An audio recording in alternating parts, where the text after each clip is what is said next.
A man once stood on a hill and pleaded with God for a doomed city. 50 good people, he asked. Would you spare it for 50? And God said yes. 40? Yes. All the way down to 10. There were not 10. And yet, when the fire finally fell, mercy still reached into the middle of it and pulled one family out by the hand. 10 people. That's all it would have taken to save the whole city. And Abraham asked for exactly that. God said yes before he even finished the sentence. So this isn't a story about a city burning. It's a story about how far mercy was willing to go first. Watch how far. Not long after God promised Abraham a son under that star-filled sky, 3 visitors come to his tent, and one of them is the Lord himself. Evening finds him standing with Abraham on a ridge above the plain, looking down toward 2 cities heavy with cruelty, Sodom and Gomorrah. Abraham's own nephew Lot lives inside one of them. God does not hide it from the friend he has chosen. He tells Abraham why he has come. There is a reason the judgment is coming, and it is not thin. Because the cry of Sodom and Gomorrah is great, and because their sin is very grievous, I will go down now, and see whether they have done altogether according to the cry of it, which is come unto me. And if not, I will know. A cry had gone up from that place, the cry of people being crushed by it. And God does not look away from a cry. He comes down to see it himself. And Abraham does not walk away either. He draws near, and he begins to plead, not for himself, for the city. Wilt thou also destroy the righteous with the wicked? What if there are 50 good people inside it? And then he says the thing the whole book will lean on. That be far from thee, to slay the righteous with the wicked. Shall not the judge of all the earth do right?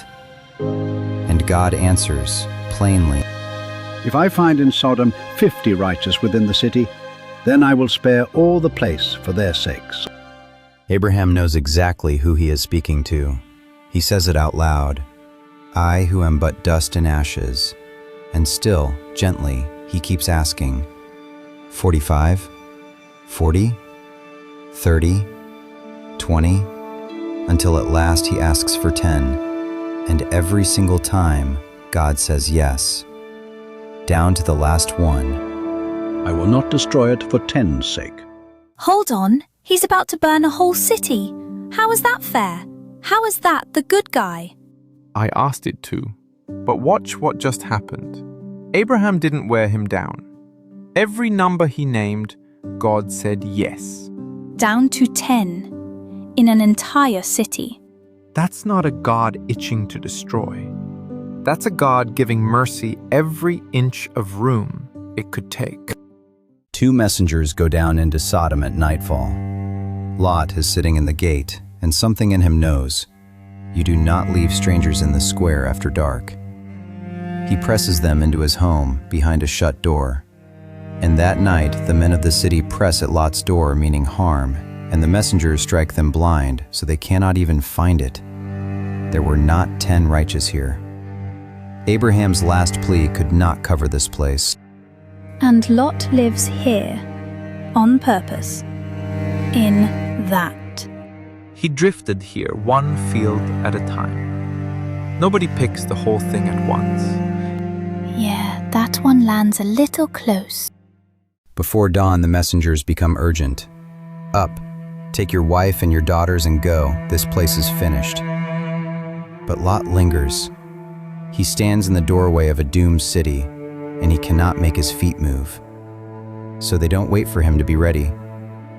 The account says the Lord was merciful to him, and the men laid hold upon his hand and his wife's and his daughters, and brought them out and set them down outside the wall. And one of them says, Escape for thy life, look not behind thee, neither stay thou in all the plain. Escape to the mountain, lest thou be consumed. One rule, don't look back. Run and don't look back. That's the whole ask. Sounds easy. Standing here, it sounds easy. You don't think it is? I think when everything you ever built is behind you, one look is the hardest thing in the world. They run for the little town of Zoar as the sun comes up, and behind them, far off across the plain, fire comes down on Sodom and Gomorrah, a whole valley turning to smoke. And then the smallest, saddest line in the story. But his wife looked back from behind him, and she became a pillar of salt.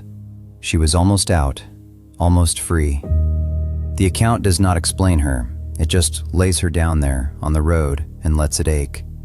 Far away, on the same ridge where he had pleaded the night before, Abraham gets up early and looks out toward Sodom. And the smoke of the country went up as the smoke of a furnace. He had asked for 10. There were not 10. But the account tells us why Lot is alive at all, and it is not because Lot was strong. It is this: God remembered Abraham and sent Lot out of the midst of the overthrow. You know what I keep turning over? I called him unfair, but he let one man plead, and he said yes to every step of it. And when even 10 weren't there, he remembered the man who prayed and sent someone in to carry Lot out. The judgment was real, and so was the hand. Both, at the same time. I don't know where to put that yet. No, me neither. Not tonight. Can I say the thing I can't shake? The pillar of salt. She was almost out. I keep hearing that word. Almost. And it just sits on me. You, Mister, it all points somewhere good. Even me. For a while, I couldn't find the good in it. I just felt how close she came. And then I noticed which way every hand in the story was pulling. Never once back into the fire. Always out.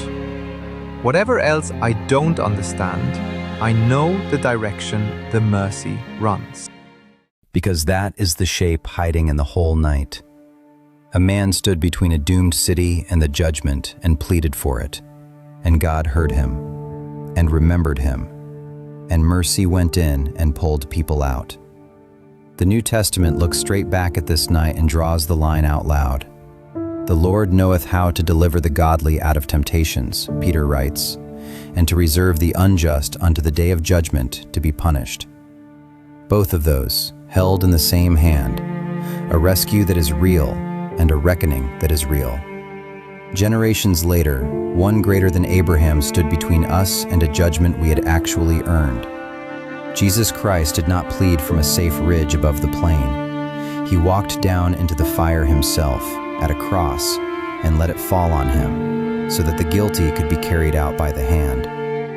That is the gospel, the whole of it, in one line the Bible gives him. Jesus, which delivered us from the wrath to come. And his own warning still stands over the road out of the city.